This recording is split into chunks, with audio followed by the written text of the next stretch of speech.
Alright folks, what is up? This is One Big Bug and I'm coming at you with Euro Truck Simulator 2. As you can see here, I've already got the original Volvo, the Volvo FH16. I was having a problem with the recording. I had already recorded even some driving, and my frame rate kept constantly tanking down, sometimes even under 20, and just wouldn't come back up. I'd reset the recording. It would come up to 35, 40, 45, and it would stay there for about 30 seconds, and then it would just glitch and back down. And it's a problem with fraps. It's really a problem with fraps, because when I shut fraps off, my recording jumps way back up again. 70, 80 frames per second. So, yeah. I decided to kill the recording. I shut Steam down, shut everything down, rebooted my computer in hopes that it'll fix the issue. So we're continuing on with our picking a first truck today. As you know, I missed another day with a video. I actually recorded the video. The video I uploaded yesterday is the video that was supposed to be uploaded on the day that was missing. So I decided I'd try and do the first Volvo and upload two at once, and that just didn't end up happening. So you got the missing days video yesterday, you're getting this one today, and I'll try and do the last one tomorrow so I get at least 4 this week. But as you know me, I can't make promises. So let's take a look at the big Volvo. This one. It's an this is what I call the cheater truck of the game. FH16 Classic 4x2 sleeper left hand, 540 horsepower. That dwarves anything else starting wise in the game, including its older brother. Yeah, not kidding, including its older brother. 540 horsepower. The new Volvo only gets about 460. So this is 80 horsepower stronger. It also gets 300 more torque at 2,650 Newton meters at 1,000 to 1,450 RPM. It's got an I-Shift ATO 351 12D transmission, 12 drive gears, I believe, 1,400 liter fuel tank. And it's only just shy of 100,000 euros. It's just shy. It's like 99,900. Not actually 900, but it's really close to 100,000, but not over it. So you could easily get this with just a 100,000 euro loan. And it's nuts. If you use a trailer mod in the game, you'll easily be able to tow heavier trailers with this. 30 tons, 40 tons, 50 tons, 60, even 70 tons.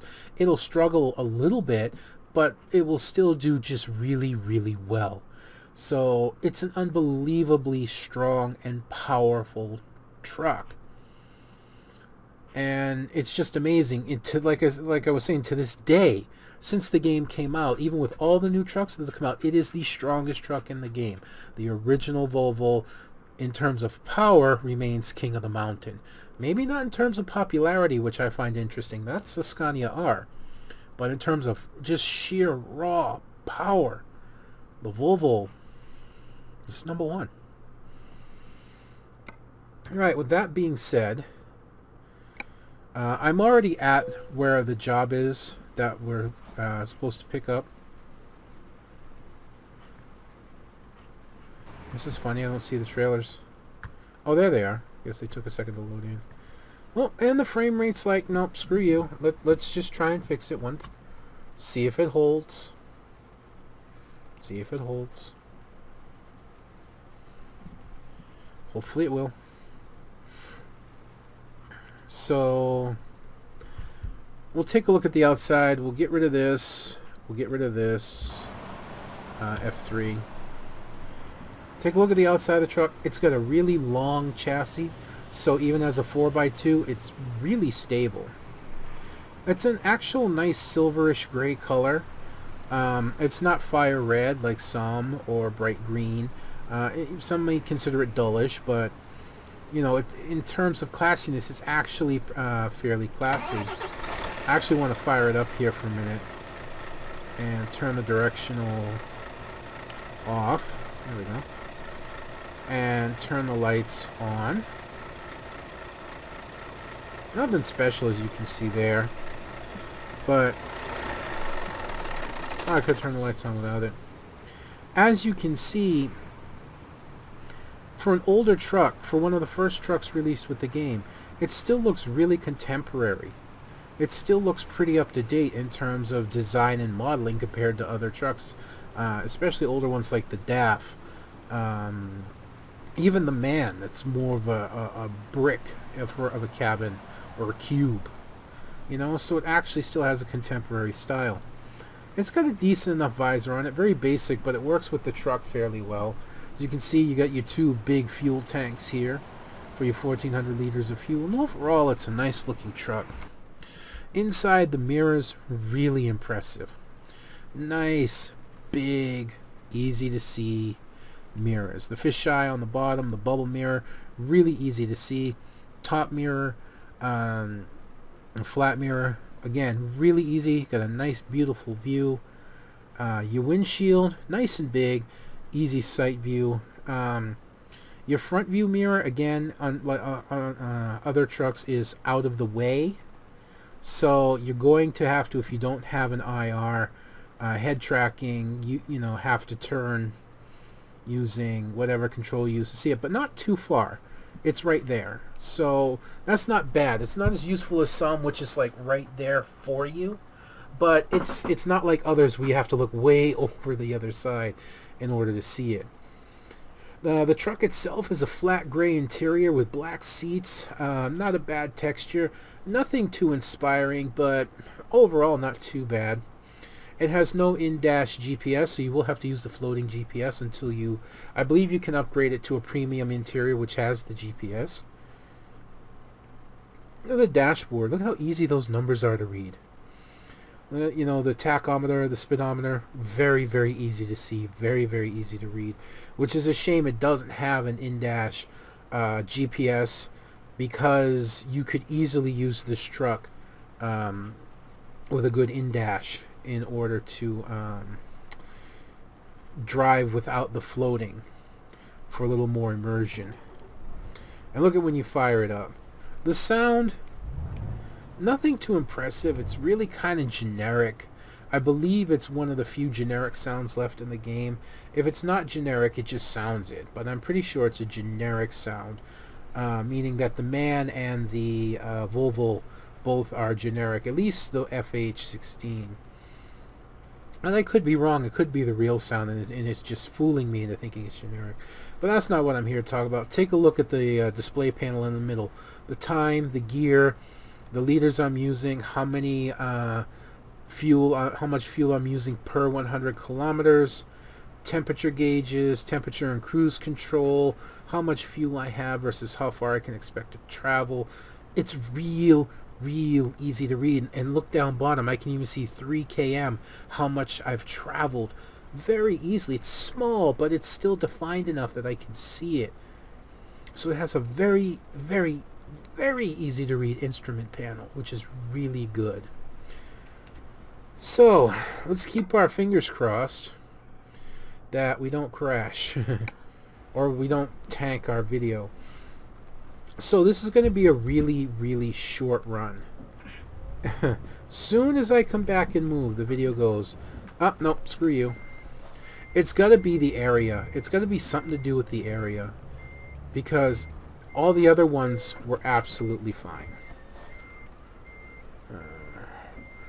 All the other ones were absolutely fine. I don't know why this is happening. And it's unbelievably annoying. I turned the weather effects down, and that's not the issue.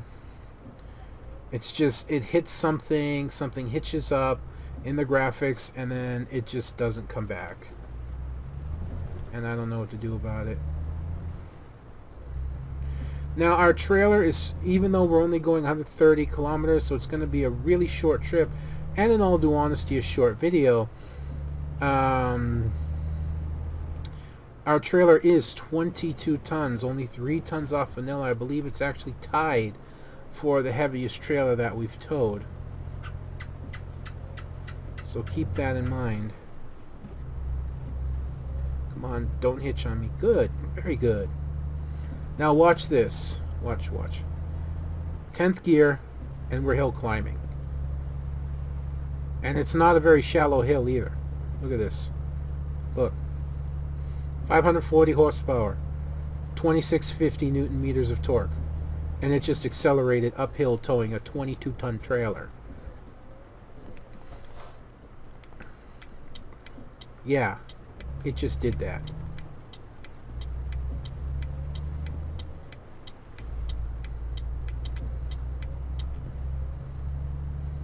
Again, look how easy that instrument panel is to read compared to other trucks. It's so... Even me, and I don't have the greatest eyesight, I actually have to wear glasses to see distance. And it's just so easy to read. It is the one thing that you'll probably suffer on this truck, and that's fuel economy. But you get 1,400 freaking liters. You have 540 horsepower. And once you put some points in your fuel economy later down the road, it's not going to matter. If you're the type of guy that likes to do a lot of upgrades and get a lot of unlocks, then the Volvo is actually not for you. Because you'll only unlock two other engines. One that's a 600 something horsepower, and then the big one, the 750. And then that's it. But if you want an easy start, if you want a truck that you can do a 50-ton rush job, this is the truck for you. Just watch this hill. 12th gear. We're gonna bleed speed. Oh shit. I don't have my other mirror. Look at that. Did not have to come out of 12th gear. Did not get under 1,000 RPM.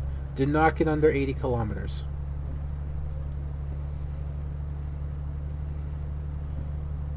And much like the Scania, look, we're already at 100 kilometers, and only the Scania so far has been able to go to 110 and not rev the engine above 1,500 Newton meters. Yeah, only the Scania has been able to do that until now. The Volvo just did it.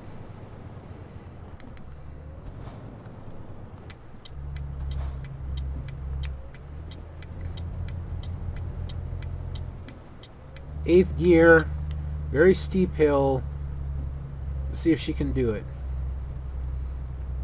Right down to the wire and still pull it up. Eighth gear, and it just climbed that hill.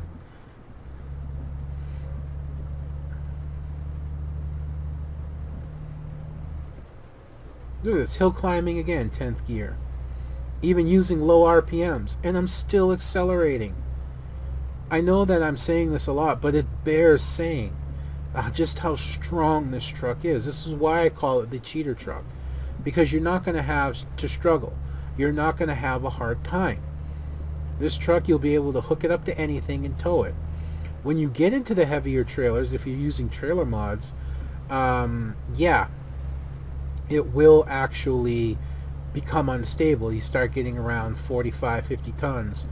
You got to be careful on corners if you get up to speed. But you imagine having a starter engine in any other truck in the game, save for possibly the new Mercedes and the new Euro 6. And even those trucks will have a harder time than this. You know, this just knocks everything out of the park. But you imagine the average starter engine, 360 horsepower, 320 horsepower, you know, 340 horsepower. Imagine trying to tow a 50 or 60 ton trailer with that. Remember how much of a hard time that we had with some... Oh geez, I'm almost up to 120. God, do you see that? I am so not used to this truck. Slow down so I can lock in the cruise control. I was almost up to 120. Okay. Cruise control didn't lock. Oh, probably because I hit the wrong button. Okay, I was up to 120, and I still was within a comfortable area in terms of the RPM.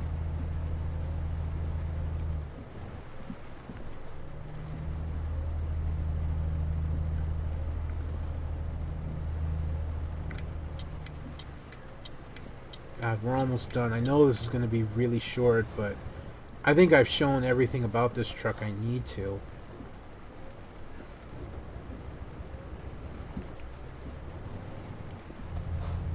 See, came around that corner pretty hard.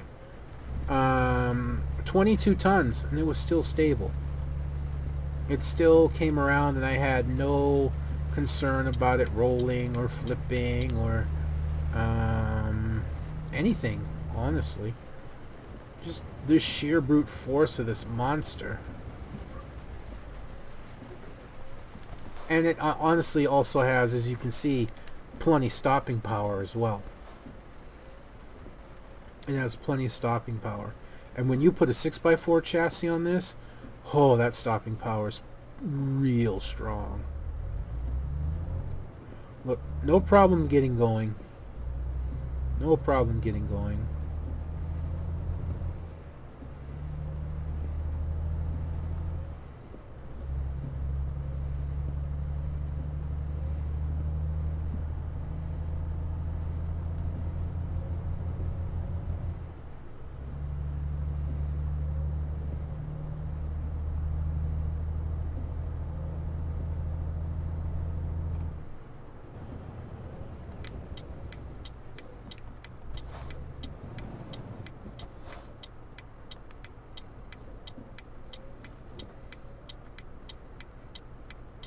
You know, if you have IR tracking and you want to use the side mirrors on the opposite side, they're actually really good too. That's not something I address because a lot of people actually use the floating mirror like I do. Because the IR tracking is actually pretty expensive. It's hard for a lot of people to get.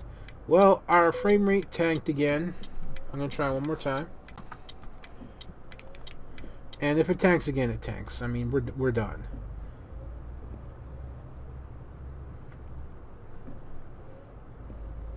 But it held the whole way, you know? So, rebooting the computer, honestly, to me, seems to have fixed it. Where's the... Okay, there it is.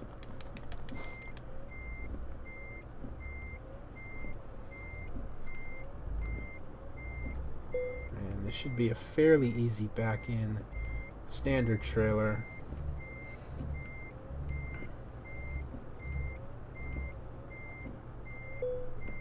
There we go. Again, like I said, a very short video. But what else needs to be said? You saw for yourself. 22 tons. Even if this was a 25-ton trailer. Even if this was a 30-ton trailer. 35. I'd have pit this against 40 tons. And it probably still would have done well. It wouldn't have continued accelerating uphill like it was. But it still would have pulled phenomenally. I mean, this truck's beginning engine. This truck's beginning engine is stronger than some trucks' end game engine. Okay, 540 horsepower. It's actually stronger than a few trucks' end game engines. There's nothing about it. It's incredibly stable. Easy to read dash. Easy mirrors. Beautiful sight view. Insane power for a starting truck. This truck does everything to the 9th degree that every other truck does. It's not the most popular, which is interesting enough. The Scania is. You know, and I'm still a Scania fan, but what can you do? What can I say? Nothing beats this. Not even close. Not even close. Nothing comes close to the power, the horsepower, the torque, the stability. Maybe the man's a little bit more stable, but not enough to make any kind of a difference. The windshield, the mirrors. The only thing that kind of holds it back a little bit in my eyes is it seems to have a generic engine sound. Big deal. You know, you can mod in an engine sound if you want to. So that easily makes the Volvo FH16 Classic #1 right now. And spoiler alert, if you don't want to hear it, stop listening right now. It's probably going to stay #1 because the newer truck, the Volvo FH Sleeper, only gets 460 horsepower engine. Yeah, it's weaker than this one. I don't know what else to tell you. I really don't. So there you go. It's an original release truck with the game, and it beats out every new truck that's put in the game by a mile. Beats out the new trucks that have been put in the game by a mile. Volvo FH16 Classic, Ichiban, number one. And there's nothing more to say. Alright folks, like I said, I know this has been a short video. I apologize. I hope you've enjoyed it as much as I've enjoyed bringing it to you. Keep an eye tomorrow. Like I said, I'll try and get the Volvo FH done. But no promises, but I will try. Other than that, my Facebook and Twitter will be linked in the comment section below. Follow me there if you want. Otherwise, I'm going to be signing out, and I'll see you next time.